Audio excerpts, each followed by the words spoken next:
آج جس جھوٹ کی قسم کے بارے میں آپ سے بات کرنی ہے نا، اس کے بارے میں ہم عام طور پہ سوچتے ہی نہیں.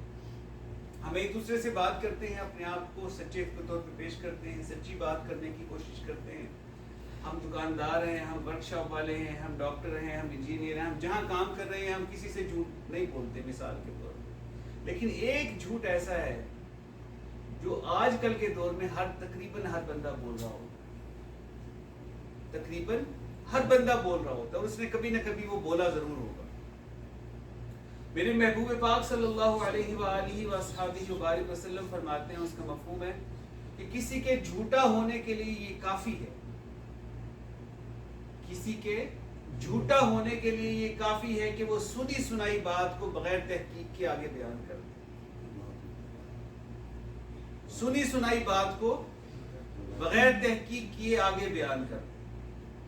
سنی سنائی بات کو بغیر ریسرچ کیے ہوئے کہ یہ ٹھیک بھی ہے یا نہیں ہے، اس کو آگے کسی دوسرے تیسرے کو بیان کر دے.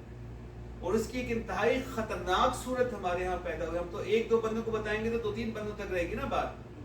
جب ہم واٹس ایپ پہ شیئر کر دیں گے تو ہزاروں لوگوں میں چلی جائے گی.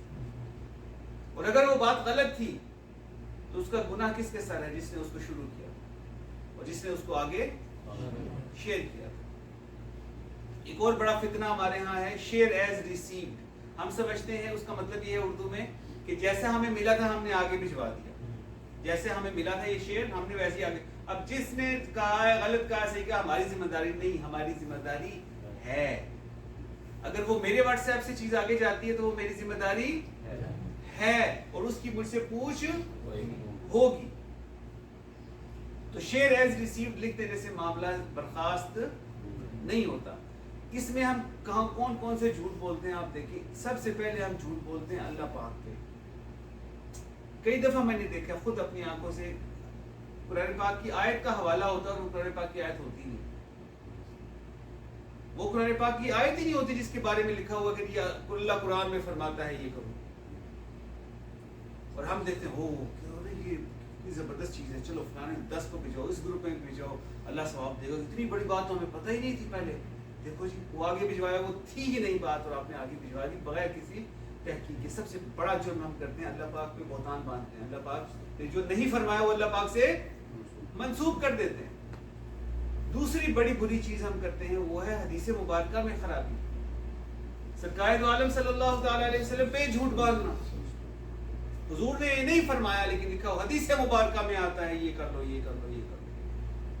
اور ہم کہتے ہیں یار یہ تو زندگی اس میں کبھی کسی مولوی صاحب نے ہمیں بتائی نہیں. نئی بات ہے یار، اس کو بھجواؤ، سب کو بھجواؤ. لیکن وہ بات غلط ہوتی ہے، بات غلط ہوتی ہے اور ہم اس کو آگے بھجوائے چلے جا رہے ہیں. کرنا کیا چاہیے میں انشاءاللہ آخر میں عرض کرتا ہوں. پھر ہم ہیلتھ کے بارے میں جس کا منہ اٹھاتا ہے، منہ اٹھا کے نا بندہ جس کا دل چاہتا ہے وہ ڈاکٹر بن جاتا ہے، کوئی حکیم بن جاتا ہے. جو ڈاکٹر حکیم نہیں بھی ہے وہ بھی ٹوٹ کے شیئر کر رہا ہوتا ہے کہ میں نے یہ دیکھا میں نے یہ دیکھا. یہ آج کل کے سوشل میڈیا کی سب سے بڑی برائی ہے کہ ہر بندہ وہاں پہ شیئر کر سکتا ہے. کسی پہ کوئی روک ٹوک نہیں ہے کہ اگر کوئی ڈاکٹر صاحب ہے تو اپنی ڈگریاں دکھائیں یار میں ڈاکٹر ہوں، اس کا پروف کریں. اس کے بعد ان کو یوٹیوب پہ یا کہیں پہ یا فیس بک پہ بات کرنے کی اجازت. تو کچھ نہیں، کھلا کام ہے. اس لیے جس کا جو دل چاہتا ہے وہ شیئر کر رہا ہوتا ہے اور وہ اس میں سے کئی باتیں غلط ہوتی ہیں. اور صحت کے حوالے سے کئی باتیں شیئر کی جاتی ہیں وہ غلط ہوتی ہیں، مریض کو نقصان ہو جاتا ہے فائدے کے علاوہ الٹا.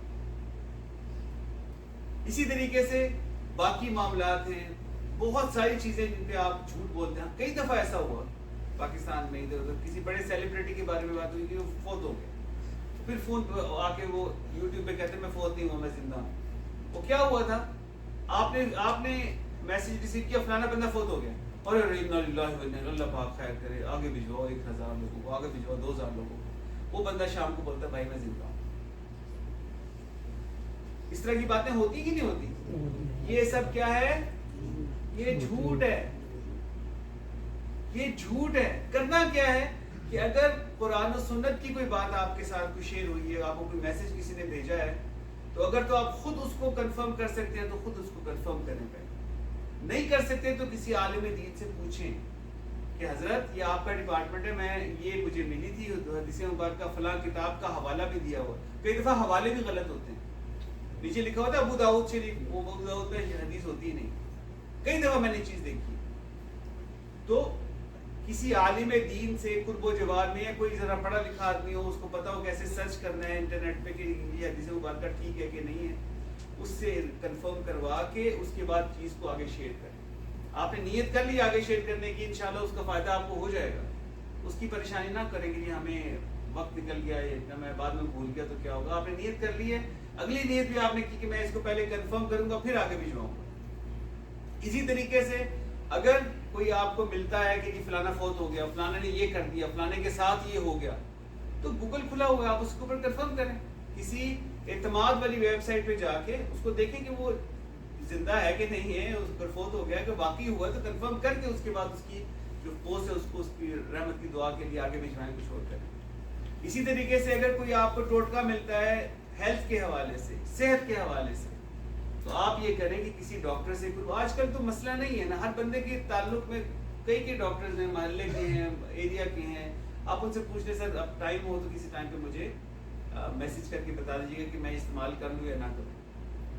ایسا ہوتا ہے کہ نہیں ہمارے ساتھ کہ ہم کچھ ٹوٹکے استعمال کرنا شروع کر دیتے ہیں اور بعد میں ہمارے لیے وہ پرابلم کا باعث بن جاتے ہیں.